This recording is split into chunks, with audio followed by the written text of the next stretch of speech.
नमस्कार, हाय, this is विकास। स्वागत करता हूँ आपका मेरे न्यू ब्लॉग में। तो आज इस ब्लॉग की कड़ी में हम लोग आए हैं पॉकेट आई में। पॉकेट आई का आज हम डेवलपमेंट देखेंगे। हम देखेंगे कि यहाँ पर क्या क्या चीजें चल रही, मतलब आज की डेट में अपडेटेड क्या है, क्योंकि हमारी एक सीरीज चल रही है साथियों, जिसमें हम पर्टिकुलर पॉकेट के बारे में बताते हैं।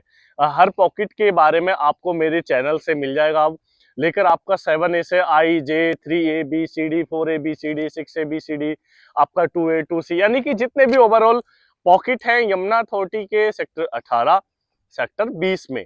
तो क्योंकि इसी सीरीज में हम लोग इन्हीं के बारे में डिस्कस करेंगे कि यहाँ पर क्या चीजें होने वाली हैं, करंट की अपडेट क्या है और कितने कंप्लीशन बन चुके हैं, कैसे कैसे यहाँ पर डेवलपमेंट चल रहा है।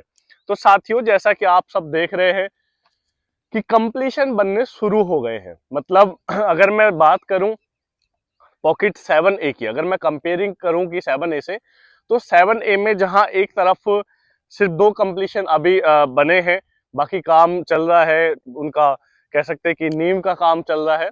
लेकिन जो आई पॉकेट है, आई पॉकेट में बहुत ज्यादा कंप्लीशन बन चुके हैं और लगातार काम चल भी रहा है। मेरे जस्ट ये आप एक देख सकते हैं कंप्लीशन ये भी है।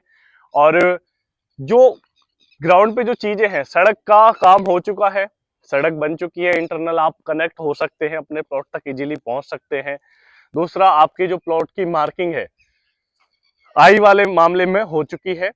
कुछ एक जगह पार्क वगैरह या उसके लिए लैंड चिन्हित थी, तो उससे आगे भी वो काम चल रहा है।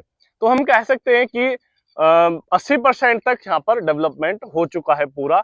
20% कुछ एक जगह जहाँ जो भी आप थोड़ा मोड़ा देख रहे होंगे, वो किसी न किसी कारण से उसको भी पूरा किया जा रहा है। अगर मैं बात करूं कि प्लॉट के नंबर्स को लेकर, तो नंबर्स आप देख सकते हैं कि प्रॉपर नंबर्स भी यहाँ मेंशन है और हर चीज यहाँ पर एक सुनियोजित तरीके से करी गई है साथियों। जैसा कि आप जानते हैं कि जो पहली प्लानिंग सिटी थी हमारा चंडीगढ़, चंडीगढ़ को पूरा प्लान करके बनाया गया था।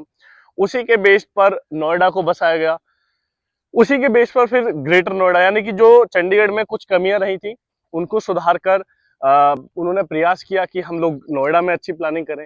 नोएडा में जो कमी रही थी उनको सुधारने का प्रयास किया गया कि हम जो नई सिटी बसाएं ग्रेटर नोएडा में हम लोग अच्छा करें। और सारी चीजों का निचोड़ जो हम कह सकते हैं वो है आपका यमुना अथॉरिटी। यमुना अथॉरिटी में हर चीज के बारे में ध्यान रखा गया है।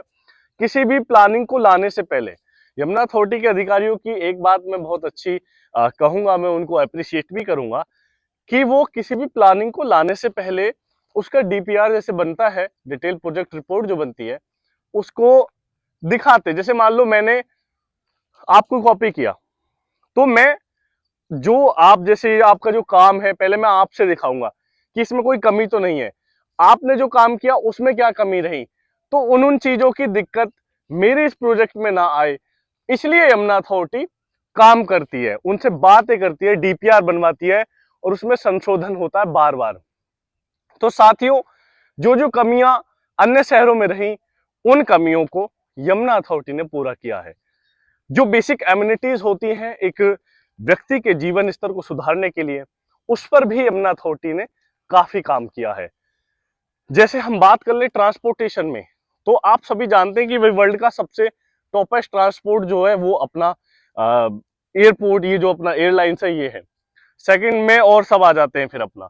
तो साथियों, बेस्ट ट्रांसपोर्ट आपकी अथॉरिटी के पास है। एशिया का सबसे बड़ा आपका एयरपोर्ट है। दूसरा, इंडिया की पहली पोर्ट टैक्सी आपके पास है। तीसरा, आपके पास बहुत बड़ा स्पोर्ट्स एक कह सकते हैं कि एरिया आपके लिए है, जो स्पोर्ट्स सिटी के रूप में आपके पास है।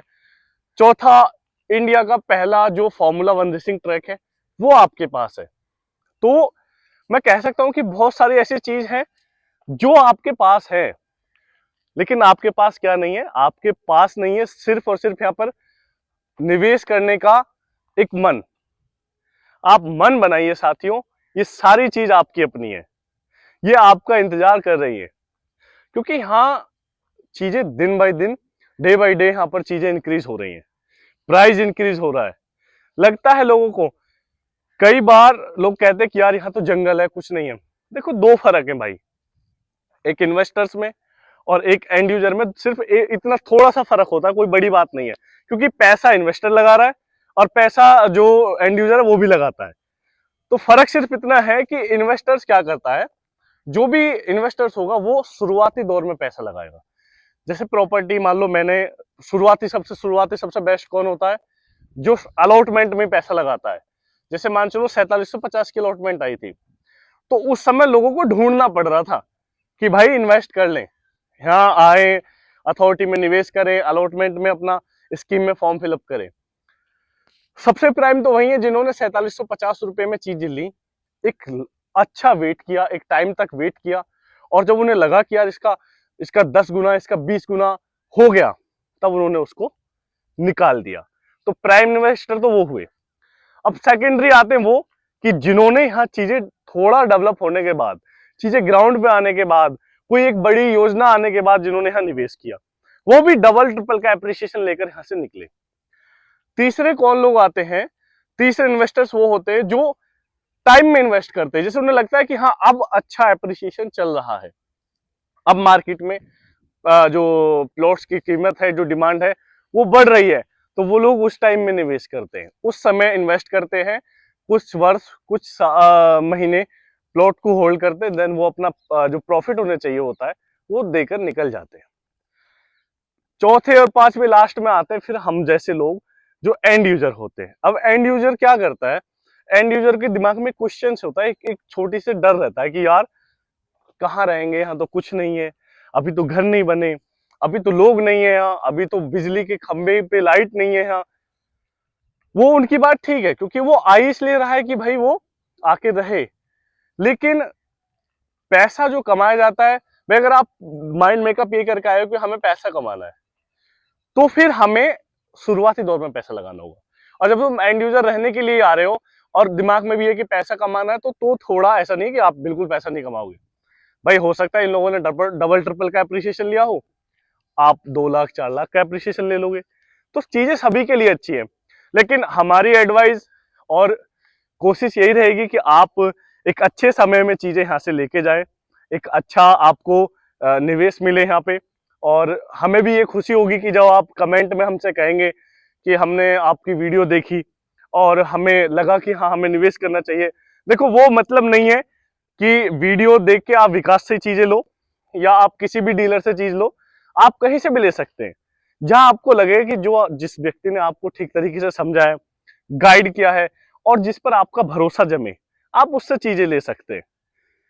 लेकिन सलाह देने का काम यही है कि कल को कम से कम कमेंट बॉक्स में कमेंट तो देखेंगे हम कि हमने आपकी वीडियो देखी थी, वहां हमने निवेश किया, हमको इतना अच्छा प्रॉफिट मिला।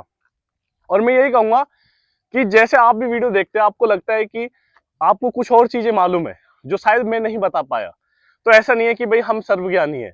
आप भी हमें सजेस्ट कर सकते हैं, कमेंट बॉक्स में बता सकते हैं कि विकास इसमें थोड़ा ऐसे हम और कर सकते हैं। उससे क्या लगेगा, मुझे भी अच्छा लगेगा। क्योंकि देखो, जो दर्शक होते हैं, जो देखने वाले लोग हैं, जैसे आप हैं, आप एक गार्जियंस की तरह हमको देखते हैं। आपको हर चीज, मैं क्यों, मैं कुछ भी चीज कहूंगा, मैं कैसे बोल रहा हूँ, हो सकता है कई बार मुझे नहीं मालूम चीजें चल रही हो, लेकिन जो आप लोग देख के बताएंगे कि विकास भाई इसमें हमें ये चीज और जाननी है, तो मैं उसके बारे में और पढ़ूंगा, और मोटिवेशन हूंगा, और लोगों से जानूंगा। तो साथियों, बहुत अच्छा समय है, आप किसी भी चीज को ना छोड़े। मेरा तो यही कहना होगा कि यदि आपका बजट भी कम है तो आपके लिए और भी चीजें हैं। आप एक बार आइए, मुझे कॉल कीजिए, आपको प्रॉपर मैं एडवाइस करूंगा कि आप इतने कम बजट है तो यहाँ ये चीजें निवेश कर सकते हैं, इतना बजट है तो यहाँ ये चीज निवेश कर सकते हैं। तो बहुत सारी चीजें हैं आपके लिए। बिल्कुल भी मन छोटा ना करें। ऐसा नहीं है कि भाई अलॉटमेंट में नहीं आया तो अब तो ये हो गया, या 1.5 करोड़ की चीजें हो गई, नहीं खरीदी जाएंगी।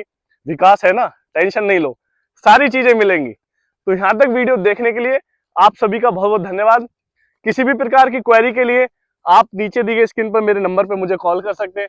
मैं आपका दोस्त विकास शर्मा आपका बहुत बहुत धन्यवाद करता हूँ। जय हिंद, जय भारत।